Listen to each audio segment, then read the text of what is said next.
Hi నమస్తే అండి. నేను మీ లక్ష్మి చౌదరిని. వెల్కమ్ టు మిస్టరీ మధురంలో Telugu audio stories. Brindavanam part 132తో మీ ముందుకు వచ్చేసాను. కథలోకి వెళ్ళే ముందు వీడియోకి లైక్స్, హైప్స్ అలాగే కామెంట్స్ కూడా ఇవ్వండి. అడగాల్సి వస్తుంది మిమ్మల్ని. ఇక కథలోకి వెళ్ళిపోదాం. శివ్ పిల్లలిద్దరినీ పిలిచి, నేను చెప్పేది కరెక్ట్గా వినండి. స్కై జంప్ అంటే మీకు అస్సలు అవ్వదు. స్కై డ్రైవ్ చేస్తారా? అదైనా మీ వయసుకి అలో ఉండదు. నేను స్పెషల్ రిక్వెస్ట్ మీద వాళ్ళకి హామీ ఇచ్చి వాళ్ళకేం ప్రాబ్లం ఉండదని మాట్లాడి అప్పుడు ఒప్పించాలి అని అంటాడు శివ్. జంప్కి డైవ్కి తేడా ఏంటి నాన్న? పెద్ద తేడా ఏముండదు. స్కై జంప్ అంటే అక్కడ ఉన్నాయి కదా చాపర్స్, వాటిల్లో హైట్ తీసుకువెళ్ళి అందులో నుంచి జంప్ చేసి పారాషూట్ ద్వారా కిందకి దిగడం. ఇక డైవ్ అంటే డైరెక్ట్గా పారాషూట్ల ద్వారా కాసేపు ఆకాశంలో విహరించడం అని చెప్తాడు శివ్. అయితే మేము డైవ్ చేస్తాం అంటారు ఇద్దరు. ఓకే, నేను వెళ్ళి మాట్లాడొస్తాను. వాళ్ళు ఒప్పుకుంటేనే, లేదంటే మాత్రం నేనేం చేయలేను.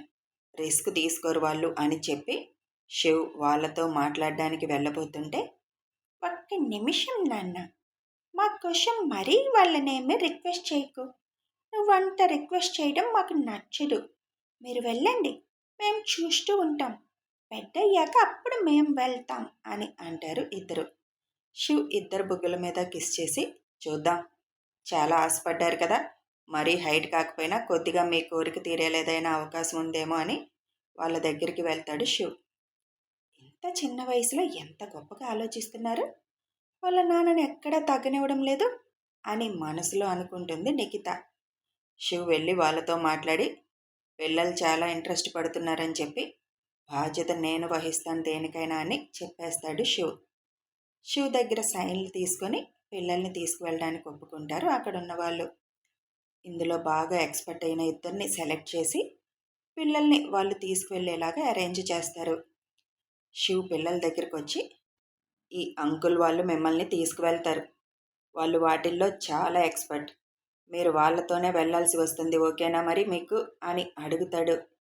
అన్నా మాకోకే అని అంటారు ఇద్దరు ఒకేసారి. ఇద్దరికి అన్నీ సెట్ చేసి డైవ్కి రెడీ చేస్తారు సిబ్బంది. అక్కడున్న సిబ్బంది మాత్రం పిల్లల్ని చూసి ఆశ్చర్యపోతారు. మీకు భయం అనిపించడం లేదా అని అడుగుతారు వాళ్ళు. లేదు అంకుల్, మాకే భయం అనిపించడం లేదు అంటారు ఇద్దరు ఒకేసారి. సరే అని వాళ్ళని తీసుకువెళ్ళే వాళ్ళు రెడీగా ఉండడంతో శివ్ తీసుకెళ్ళి వాళ్ళిద్దరిని కూర్చోబెట్టి బెల్ట్స్ అన్నీ పెట్టేసి, మీకు ఎక్కడైనా భయంగా అనిపించినా, కళ్ళు తిరిగినట్టు అనిపించినా వెంటనే అంకుల్ వాళ్ళకి చెప్పండి బంగారాలు, తీసుకొచ్చేస్తారు అని చెబుతాడు ఇద్దరికి. ఓకే నాన్న, మీరేం టెన్షన్ పడకండి, మాకేం భయం లేదు అని అంటారు ఇద్దరు.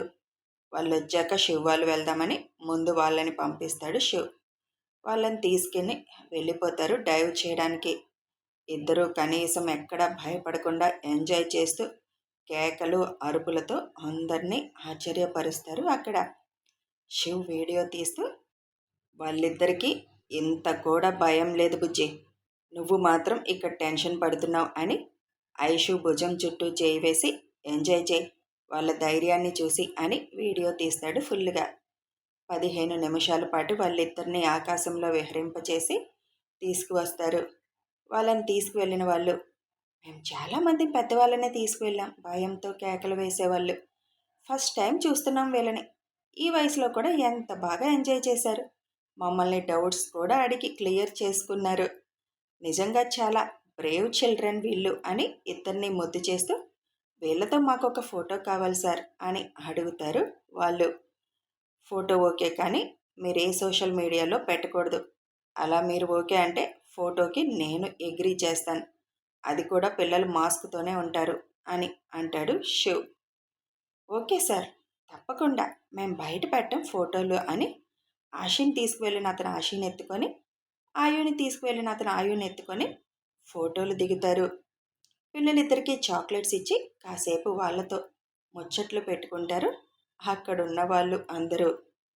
పదకన్నా, మనం వెళ్దాం. నా పిల్లలు అంత ధైర్యంగా వెళ్ళొచ్చాక నేను ఆలోచిస్తే అస్సలు బాగోదు అని అంటుంది ఐషు. వావ్ అమ్మా, ఇది కదా మేము కోరుకుంది. తొందరగా వెళ్ళండి నాన్న, మేము వీడియో తీస్తాం, ఇవ్వండి అని తీసుకొని వాళ్ళని పంపిస్తారు పిల్లలు. నిఖితకి కూడా పే చేసి తనను కూడా పంపిస్తారు డైవ్కి. శివ్కి ఆల్రెడీ ఇందులో అనుభవం ఉండడంతో గైడ్ లేకుండానే తన ఓన్గా ఐషుతో డైవ్కి రెడీ అవుతాడు. ఫస్ట్ కొంచెం భయపడిన తర్వాత శివ్ ఉన్నాడన్న ధైర్యంతో ఐషు కూడా ఎంజాయ్ చేస్తుంది ఆ డైవ్ని. అది అయిపోయాక శివ్ స్కై జంప్ కూడా చేస్తాడు పిల్లల కోరిక మేరకు. నిఖిత కూడా డైవ్ చేసుకుని వచ్చేసి సైలెంట్గా పక్కన నిలబడుతుంది. శివ్ చేసే ప్రతిదీ గమనించడం మొదలుపెట్టింది. పిల్లల పట్ల భార్య పట్ల ఎంత కేరింగ్గా ఉన్నాడు అన్నది అబ్జర్వ్ చేసింది. అక్కడంతా అయిపోగానే అందరూ లంచ్ చేసేసి ఆ చుట్టుపక్కల ఉన్న మొత్తం చూసేసి పిల్లల కోసం డిస్నీ ల్యాండ్కి బయలుదేరుతారు. అక్కడికి వెళ్ళే వరకు కూడా నిఖిత సైలెంట్గానే ఉంటుంది. డిస్నీ ల్యాండ్ చేరుకున్నాక నైట్ అయిపోవడంతో ఆ రాత్రికి అక్కడ స్టే చేసి తర్వాత రోజు ఉదయాన్నే అందులోకి వెళ్దామని డిసైడ్ అయి రూమ్స్ బుక్ చేస్తాడు శివ్. అందరూ ఫ్రెష్ అయ్యాక డిన్నర్కి వెళ్తారు. ఏంటి నిఖిత, పొద్దున్నుంచి సైలెంట్గా ఉన్నా, ఏం మాట్లాడటం లేదు అని అడుగుతుంది ఐషు. ఏం లేదండి, మీతో మాట్లాడాలంటే అవలేదు, బిజీ ఉన్నారు కదా అని అంటుంది. ఇంకా నాతో మాట్లాడాలని అనుకుంటున్నావా అడుగుతుంది ఐషు. శివాంష్ గారి ముందే మాట్లాడాలి అనుకుంటున్నాను అంటుంది నిఖిత. ఓకే, ఇప్పుడు డిన్నర్ చేస్తాం కదా, ఏం మాట్లాడాలనుకుంటున్నావో మాట్లాడు, కానీ ఆయనకి కోపం తెప్పించే మాటలు మాట్లాడుకు అని అంటుంది ఐషు. వీళ్ళ మాటలు విన్న పిల్లలు ఇద్దరు, విజ్జమ్మ ఎందుకంత ఆఫర్ ఇచ్చేస్తుంది, ఇప్పుడు ఆంటీ ఏమన్నా తిక్కగా వాగితే నాన్న కోపం వచ్చేస్తుంది కదా అని అంటుంది ఆషి. ఎక్కువగా ఏమన్నా మాట్లాడితే మనం ఉన్నాంగా బ్రేకులు వేయడానికి అంటాడు ఆయు. అందరూ ఒక టేబుల్ చూసి కూర్చుంటారు. కన్నా తను నీతో ఏదో మాట్లాడాలంట, నా ముందే మాట్లాడుతాను అంటుంది కాబట్టి తను అసలు ఏం మాట్లాడాలనుకుంటుందో విను. ఎక్కువ టైం కూడా కాదులే, జస్ట్ 5 minutes, లేదంటే తను ఇంకా అదే ఆలోచిస్తూ అలాగే ఉండిపోతుంది. అసలేం చెప్పాలనుకుంటుందో విను అని శివ్ చూసే చూపులకి ప్లీజ్ అని అంటుంది ఐషు. అవసరమా బుజ్జి, ఇప్పుడు ప్రొఫెషనల్గా అయితే మాట్లాడమను, పర్సనల్గా తను నాతో మాట్లాడేది ఏముంటుంది అని అసహనంగా అంటాడు. ఒకసారి వింటే కదా తెలుస్తుంది, నేను కూడా నీ పక్కనే ఉన్నాను కదా అని అంటుంది ఐషు. ఓకే, జస్ట్ 5 minutes, తర్వాత 1 minute కూడా నేను ఒప్పుకోను అంటాడు Shiv. Thank you so much Shivansh గారు, నాకు మీరంటే చాలా ఇష్టం. నేను బిజినెస్లోకి దిగినప్పుడు మీ ఆర్టికల్ చదివాను ఫస్ట్, అప్పటి నుంచి మీరే నాకు గాడ్ ఫాదర్ లెక్క ఫీల్ అయ్యాను. మీలాగా బిజినెస్లో గ్రిప్ సాధించాలి అనుకున్నాను, కానీ అది అంత సులభం కాదని అర్థమైందనుకోండి. అప్పటి నుంచి మీరంటే నాకు చిన్న క్రష్ ఫీలింగ్ ఉంది. అసలు పెళ్లి చేసుకోవాలి అనుకున్నాను. అప్పుడే మీ గురించి తెలుసుకున్నాను కొన్ని విషయాలు. మీకు మ్యారేజ్ అయిందని తెలిసి బాధపడ్డాను. ఒక పెళ్ళైన అతన్ని కోరుకునే అంత చీప్ క్యారెక్టర్ అయితే మాత్రం కాదు నాది. జస్ట్ నాకు చిన్న చిన్న కోరికలున్నాయి, మీతో తీర్చుకోవాలనే కోరిక. అవేమీ మిమ్మల్ని ఇబ్బంది పెట్టే విషయాలు కూడా కాదు. మిమ్మల్ని హక్ చేసుకోవాలని, ఒక కిస్ మీకు ఇవ్వాలని, ఓన్లీ చీక్స్ మీదే, తప్పుగా అనుకోకండి.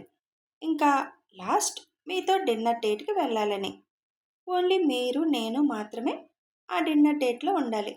ప్లీజ్ ఇక్కడ ఉండగానే నా కోరిక తీరుస్తారా అని అడుగుతుంది రిక్వెస్టింగ్గా. ఐషు తన కోరికలకి తల కొట్టుకుంటే పిల్లలు డేట్ అంటే ఏంటి బుజ్జమ్మ అని అడుగుతారు. చెప్పిందిగా, మీ నాన్న ఒక్కరితో కలిసి స్పెషల్గా డిన్నర్ చేయాలని, అదే డేట్, కొంచెం స్పెషల్ అరేంజ్మెంట్స్ ఉంటాయి అని చెబుతుంది ఐషు. చూడు మిస్ నిఖిత, ఈ హగ్స్ కీస్లో నాకు అస్సలు ఇష్టం ఉండదు. ఇంకా డిన్నర్ డేట్ అనేది కూడా నాకు అసలు నచ్చని విషయం. ఇప్పుడు మనం తింటుంది కూడా డిన్నర్ నాతో పాటే తింటున్నావు అనుకో, అంతే తప్ప సింగిల్గా డిన్నర్ నీతో అనేది జరగదు. నాకు ఇష్టం లేని పనులు ఎవరి కోసం నేను చేయను. నువ్వు 4 days మాతో ఉంటున్నావు, మాతో తింటున్నావు, అలా తృప్తిపడు. అంతే తప్ప మనసులో కోరికలు పెట్టుకొని తీరలేదని ఫీల్ అయితే నేనేమీ చేయలేను. మీరు ఫుడ్ ఆర్డర్ ఇవ్వండి బుజ్జి, నేను చీఫ్కి కాల్ చేసి వస్తాను తన పాస్పోర్ట్ ఎంతవరకు వచ్చిందని. తెలుసుకుంటాను అని ఫోన్ పట్టుకొని పక్కకు వెళ్ళిపోతాడు శివ్. అదేంటండి, నేనేం తప్పుగా అడగలేదు కదా, కనీసం ఒక్కటి కూడా తీరేటట్లు లేదుగా అని అంటుంది నిఖిత మొహం మార్చుకొని. కంగారు ఆంటీ, మేము ముందే చెప్పాం కదా, మా నాన్నకి కొన్ని నచ్చవని, మీరే వినిపించుకోలేదు. అయినా మీ కోరిక ఒకటి తీరుతుందిలేండి. రోజు టిఫిన్, లంచ్, డిన్నరు మాటనే కదా చేస్తున్నారు. మా నాన్న కూడా ఉంటున్నారు కదా, ఇక్కడ మొత్తం ఫ్యామిలీతో డిన్నర్ చేస్తున్నారు అని అంటుంది ఆషి. కిస్ అంటే ఓకే వద్దు, కనీసం లైట్ హగ్ అయినా ఇవ్వచ్చు కదా, మీరు ఒప్పించవచ్చు కదా అని ఐషుతో అంటుంది. నేను చెప్తేనో ఎవరు చెప్తేనో ఆయన ఏదీ చేయరు. ఆయనకి నచ్చితేనే చేస్తారు. రాత్రి నీకు ఆ విషయం చెప్పాను. అయినా నువ్వు అలా అడిగితే ఇంక నేనేం చేయలేను. చాలామందికి దక్కని అదృష్టం నీకు దక్కిందని అనుకో. 4 డేస్ ఆయనకి దగ్గరగా ఉంటున్నావు. అలా తృప్తిపడు అని అంటుంది ఐషు. ప్లీజ్ ఐషు గారు, ఒక్క హగ్ అదేమీ తప్పు కాదే. అసలు ఇలాంటి దేశాల్లో అందరూ అలా హగ్ చేసుకొని విష్ చేసుకుంటారు. మీరు అమెరికాలోనే కదా పెరిగారు, మీకు తెలియంది కాదు కదా. ప్లీజ్ ఒక హగ్గు కొప్పుకునేలా చేయరా. మీరు పిల్లలు చెప్తే ఆయన ఏదైనా యాక్సెప్ట్ చేస్తారు కదా. నేను పొద్దున్నుంచి అదే గమనించాను అని అంటుంది నిఖిత. ఏదైనా యాక్సెప్ట్ చెయ్యరు కంగారా ఆంటీ. అది నాన్నకు కూడా ఇష్టమైతేనే చేస్తారు. మీరు కరెక్ట్గా అబ్జర్వ్ చేస్తే మీకు అర్థమయ్యేది అని ఆయు అంటాడు. నాకేదైనా ఒక విషయం అనుకుంటే అది జరగకపోతే దాని మీదే మైండ్ మనసు ఉండిపోతుంది. ఇంకా అది తీర్చుకునే వరకు నిద్ర పట్టదు. ఇక అలా శివాంశ్ గారిని ఇబ్బంది పెట్టాల్సి వస్తుంది. అది తీర్చుకునే మార్గం కోసం ఎదురు చూడాల్సి కూడా వస్తుంది. అది ఎలా అయినా నెరవేర్చుకుంటాను అని అంటుంది నిఖిత. ఈ విషయంలో అయినా మీరు తీర్చుకోగలరేమో, మా నాన్న విషయంలో మీ కోరిక ఎప్పటికీ తీరదు అని అంటారు పిల్లలిద్దరూ. శివ్ వైపు చూస్తుంది నిఖిత. ఫోన్ కాల్లో బిజీగా ఉన్న శివుని చూసి, ఓకే, మీరంతా ఛాలెంజ్ చేస్తున్నారు కాబట్టి ఇప్పుడు నేను కూడా ఒక ఛాలెంజ్ చేస్తాను. ఇప్పుడే మీ నాన్నని హక్ చేసుకొని కిస్ ఇచ్చేసి వచ్చేస్తాను అని అంటుంది నిఖిత. కలగంటున్నారా కంగారు ఆంటీ అని నవ్వుతారు పిల్లలు ఇద్దరు. కల కాదు, నిజం చేసి చూపిస్తాను, చూస్తూ ఉండండి అని లేస్తుంది అక్కడి నుంచి. వద్దు నిఖిత, ఆయనకి కోపం వచ్చే పనులు చేయకు, తర్వాత నువ్వే బాధపడాల్సి వస్తుంది అని ఐషు హెచ్చరిస్తున్నా వినకుండా శివ్ వైపు నడుచుకుంటూ వెళ్తుంది. తన వెనకే వెళుతూ, పిల్లలు, మా నాన్న అటు తిరుగున్నారు కదా, వెనక నుంచి హక్ చేసుకుందామని వెళ్తున్నారా కంగారు ఆంటీ, మీ కోరిక అస్సలు నెరవేరదు, ఇక్కడితో డ్రాప్ అయిపోవడం మంచిది అని అంటారు. నేను డ్రాప్ అవను. మీ నాన్నకి వెనక ఏం జరుగుతుందో తెలియదు కదా, మీరు చెప్పకూడదు, ఇది ఛాలెంజ్ కాబట్టి అని అంటుంది నిఖిత. పిల్లలిద్దరూ నవ్వుతూ, మా నాన్నకి మేము చెప్పిన అవసరం లేదు, తన చుట్టూ ఏం జరుగుతుందో తను అబ్జర్వ్ చేయగలరు, మీ ఆశ తీరదు అని మేము ఛాలెంజ్ చేస్తున్నాం అని అంటారు పిల్లలిద్దరూ. మరీ అంత కాన్ఫిడెన్స్ ఉండకూడదు పిల్లలు, మీరు ఇంకా చిన్నపిల్లలు, ఇలాంటివి మీకు తెలియదు అని కొద్దిగా అడుగులు ఫాస్ట్ పెంచి ఇంకా 3 అడుగులు శివు దగ్గరికి చేరుతాననగా చేతులు 2 చాపుకుంటూ 2 అడుగులు ముందుకు వేస్తుంది నిఖిత. ఇంకొక అడుగు వేస్తే శివుని పట్టుకోవచ్చు అనుకుని పిల్లల వైపు గర్వంగా చూస్తూ చూడండి అన్నట్లు కళ్ళతోనే సైగ చేస్తుంది. అంత లేడు అని పిల్లలు కూడా సైగ చేస్తారు. నిఖిత నవ్వుతూ అడుగు ముందుకు వేయబోతుండగా శివ్ పక్కకి జరుగుతాడు. శివుని హక్ చేసుకోవాలన్న ఉద్దేశంతో ముందుకు వంగి చేతులు శివు చుట్టూ వేయాలని అనుకోవడంతో ఆ వంగడంతో శివు పక్కకి జరగడంతో ముందుకు తూలిపోతుంది నిఖిత. కథ కొనసాగుతుంది. పాపకి చాలా ఆశలు ఎక్కువ ఉన్నాయి. ఇప్పుడు ముందుకు తూలి ఏం అయ్యిందో తెలియాలి అంటే రేపటి వరకు వేచి ఉండాల్సిందే. ఇక వీడియో నచ్చితే లైక్ చేయండి, షేర్ చేయండి, కామెంట్స్ రూపంలో మీ అభిప్రాయాలు తెలపండి, సబ్స్క్రైబ్ చేసుకొని ఛానల్ సపోర్ట్ చేయండి. Thanks for watching.